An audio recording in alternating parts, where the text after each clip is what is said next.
ఏలూరు జిల్లా ద్వారకా తిరుమల మండలం సిహెచ్ పోతేపల్లిలోని Sri Satyasai Mahalakshmi trust Deenabandhu foundation coordinator Chelikani Sombabu ఆధ్వర్యంలో జరిగిన ఫౌండేషన్ వార్షికోత్సవంలో విశాఖపట్నం ఎంపీ భరత్, ఎమ్మెల్యేలు బొలిశెట్టి శ్రీనివాస్, పచ్చమట్ల ధర్మరాజు, చింతమనేని ప్రభాకర్, మాజీ జిల్లా పరిషత్ చైర్మన్ మొల్లపూడి బాపిరాజు పాల్గొన్నారు. కార్యక్రమంలో పాల్గొన్న ఎంపీ మరియు ఎమ్మెల్యేలను ట్రస్ట్ చైర్మన్ మరియు సభ్యులు ఘనంగా సత్కరించారు.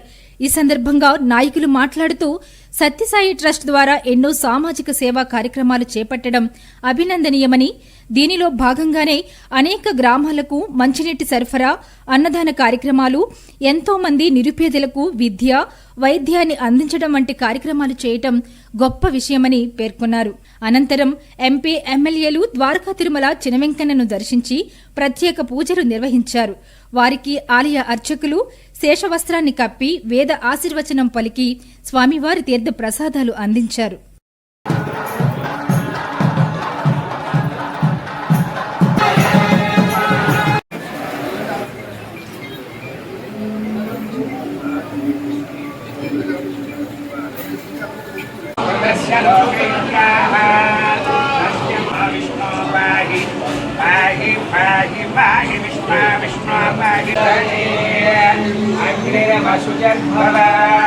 ఆదిత్యాయ భవ బ్రహ్మాయురాయుర్భవ